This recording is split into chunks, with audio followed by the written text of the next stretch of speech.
Hi guys, this is Pete, and this is my point of view on yesterday's game of Manchester United versus Tottenham Hotspur. Uh, Obviously, what a game!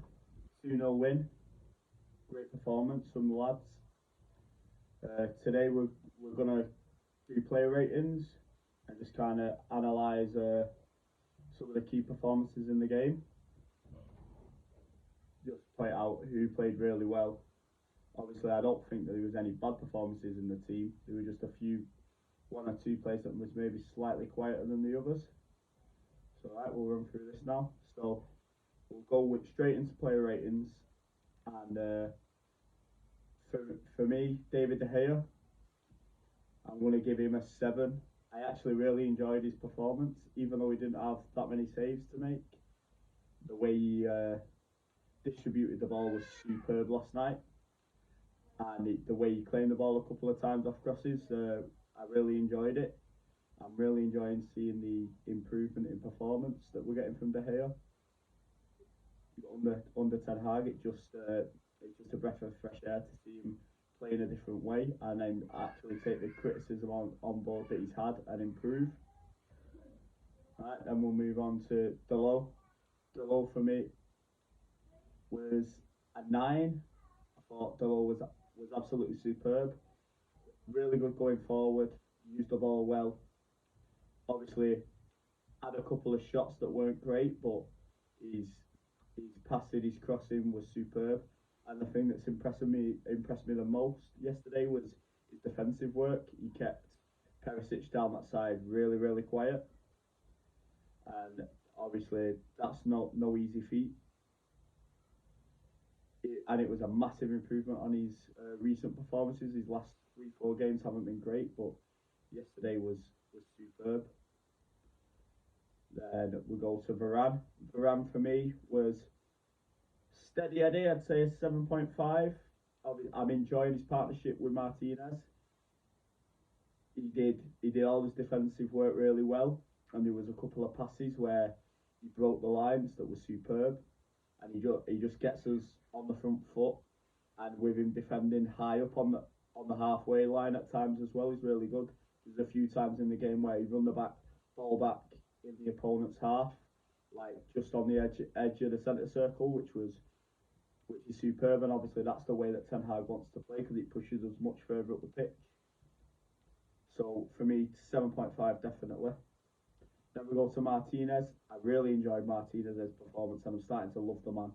He's just a hard case, tenacious, really top strong in the tackle, great in the air for someone so short. You don't hear Carragher. I'm guessing Carragher's not going to question his height now. For me, passing through the lines, brilliant. Just gives us a real tenacity. Like Vidic 2.0 but shorter. Just a great player, and I'm really starting to enjoy watching him play. For me, out of the defenders, Martinez and Delo were our two standouts, two key performances. Because Martinez absolutely pocketed Harry Kane, made you forget he was even playing, which obviously is a hard thing to do, with Kane being one of the best strikers in the world. So it was just a performance that I really enjoyed. And Delo as well was key, got us moving forward, and just kept us going up the pitch, and kind of pushed Perisic back a little bit, which made him a lot less dangerous. And then we move on to Luke Shaw. Luke Shaw was another like steady Eddie, 7.5 performance. You know, he gives us much more balance on the left. I like Malacia as a player, but I feel like the balance that Luke Shaw gives us, getting forward and coming back, is just that little bit better. Not that I'm writing Malacia off. I think he's going to be a great signing, and eventually he'll be the one that takes over from Luke Shaw. But right now, Luke Shaw's starting to get back to his best and put in some really good, steady performances. And the way he worked with Sancho down that side was quite good. I just feel like he offers more to Sancho's game than what Malacia does. And then we move into midfield. Midfield was really important for us yesterday. I actually feel like that's one of the first United games where I've seen us control the midfield and actually dominate the play. Obviously, the possession was actually quite even when you look at it, but we just didn't give them time to play the balls. The midfield pressed really well. Casemiro, for me, 8.5, 8.5. I can't decide. I think he had a really good game, breaking up the play. Using the ball, just keeping it simple. That's what I like about him. He doesn't try anything too thingy. He just moves the ball on to better players, to your Brunos, to your front three. A few times he did thread the ball through the lines, which was obviously really good. And I just feel like it was a really steady performance, and you're starting to see what you get from Casemiro now.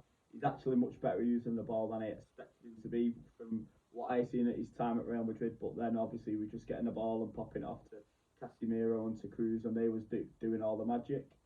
So it is actually interesting to see how good he is on the ball. And then next in midfield, Fred. Fred I thought was superb. I'm going to give Fred an 8.59, but I think we'll say 8.5. I think his passing was good.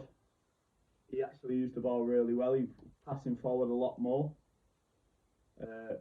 He just was so tenacious, gave us so much more energy. I Compared to the Newcastle game, it was a night and day performance for me.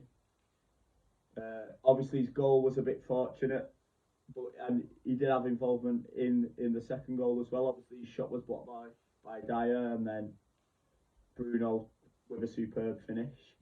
So yeah, I think Fred was really good. Obviously, I don't think when Eriksen's fit he starts before Eriksen, but he has shown us that at least he can play well. It's just all about consistency with Fred, because at times it can be headless chicken and his passing isn't great. But yesterday, no complaints. And then moving on to Bruno. Bruno, for me, man of the match. I give him a 10. First half was a little bit sketchy, but the second half was really good. You started to see that risk reward play actually really paying off. He his passing accuracy was really good. I believe 93% yesterday. So he didn't give away the ball too many times. Just always looking forward, looking for runners. And what can you say about the goal? Obviously, he was a little bit fortunate the way it came to him with the deflection off Dyer from Fred's shot, but what a finish. Gave Lloris no chance, and Lloris was really good for Spurs yesterday. So to beat him, we needed a deflection and a really special goal to score past him. So you can't really argue with that. Then moving on next to Anthony. I thought Anthony was really good. He's really impressing me. Just oozes class. He's not always trying skills and tricks to take his man off, but you've seen him beat a man a few times yesterday, and obviously cutting inside off his left foot from the right, really dangerous. Just that shot that just clipped the outside of the post, was really good. He just gives me so much confidence going forward, and something that I think is understated with him is the amount of pressing that he does, the work rate. He's an absolute machine, tracking back, always running, and it was a really solid performance. So yeah, definitely an 8 at least. And then we move over to the left-hand side with Sancho. I think Sancho's a 7. He got the assist for the Fred goal. Obviously, a fortunate deflection with Fred scoring, but still an assist. He just, out of all our players, he was the quietest. Obviously, he did try to beat his man, and he was trying to take people on, which is like kind of carrying on from the previous game from Newcastle, because before that he looked like he's lacked a bit of confidence. I just really think it is a confidence issue with Sancho, and hopefully the more he plays, the more that's going to improve. And then we move on to Rashford playing through the middle. I thought Rashford played really well, especially second half. He gave us, especially after we scored the first, he gave us that threat in behind. He just played really well. He played really well. I just feel like he was unfortunate. His finishing just wasn't quite there. Everything seemed to be kind of straight at Lloris instead of either side. I just think he needs that little bit more composure to keep his head a little. And then I think Rashford, he's much improved on last season. His performances team a lot better, more energy, more pressing. I would still like to see him press a little bit harder, but he is working harder for the team, and you can see that. And obviously, that's something that he needs to do, and that's something that all the players need to do to fit into Eric Ten Hag's system is to work hard because you can tell that he demands it. Right, next we'll go on to the subs. McTominay came on, replaced Anthony. I'm hoping Anthony wasn't injured because he did go out with his shorts rolled up and it looked like he was limping a bit, but I'm hoping that was nothing. Uh, McTominay was solid. I think you can't argue it giving him a 6.5. Played well, actually was quite tenacious, high energy, moved the ball well. And then the other subs were Ericsson and Alanga for the last 5 minutes. For both of them, I'd just give them steady sixes. I think they were just there to see the game out. Alanga gave us energy and Ericsson a bit of composure on the ball. I think they both played reasonably well. No reason to mark them down, but no reason to give them higher than a 6. And now we go on to the manager, to Eric Ten Hag. Thought he got his tactics completely right. He's got the team playing in a way that excites me. It's really enjoyable to be enjoying watching my team play again. It just makes me happy to actually see them fight for the manager, take on what he's saying and improve so much with only 10 games gone in the season. So I'm really positive about the future with Ten Hag, and you'd have to give him an 8 for yesterday. I think he got everything right. Boss Conte, Tottenham really didn't look good. Maybe Conte might be a little bit worried with that performance for Tottenham. I think he'd have every right to be because they just didn't look like they was putting in as much effort, like they were there to win. They just looked like they wanted a draw, and when they conceded the goal, they just offered nothing going forward. So I think Conte will be worried about that for Tottenham. And then obviously the big talking point from yesterday that we need to go into is Ronaldo. Obviously he didn't get onto the pitch and left in about the 88th, 89th minute. Apparently didn't go back to the dressing room, stormed out the stadium. It just makes me worry. We don't need that around the team. As much as I love Ronaldo, and Ronaldo is my idol, I absolutely love him. I just feel like I get why he's upset because obviously last season he played so well, scored so many goals. Maybe a little bit of detriment to the team, but I don't want to go into that too much. I just feel like he's struggling to get used to not being the main man anymore. He's been the best player in the world for 15 to 20 years. It must be hard when you realise that you're starting to come to the end of your career and you're starting to lose some of your powers, a little bit of your pace. It must be frustrating, but obviously there's ways to show that, and doing it in front of the cameras and storming down the tunnel and apparently leaving the stadium is not a good look. And it begs the question, will he go in January? For me, it might be the best for all parties. I was happy when we kept him because I thought having his experience around the squad, having him play games, hopefully scoring goals, but he just looked annoyed and upset and like he doesn't want to be part of the team anymore, that he doesn't want to sit out. And I get it because he has been the best player in the world, but you've also got to ask yourself, in September, who was there to take him? Nobody wanted him other than a team in Saudi Arabia, and he didn't want to go there. So you ask yourself, what's next for him? Where's he going to go? Who's going to pay that type of money? And who's going to accept the change in style that you need to make in play to fit Ronaldo into the team? For me, I actually see him after the World Cup maybe moving to the MLS or to Saudi Arabia because for that last big paycheck, because I don't know whether he can do it in the top leagues anymore. I don't want to write him off because it's Ronaldo and he's the GOAT and he's the best to ever do it. But it's just disappointing to see the way he behaved.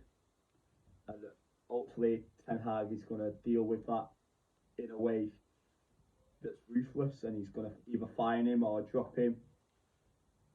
Maybe even make him train with the under 21s to give him a kick up the arse to realise he has to be part of the team. He has to be a team player. He can't just throw his toys out the pram when he doesn't get on the pitch, because obviously we played really well yesterday. The team put in the best performance of the season, not even the season, maybe the best performance I've seen for United since that second half performance against City when Mourinho was the manager. That's how good we were yesterday. We just looked solid and so composed at the back. Goalkeeper played out the ball really well.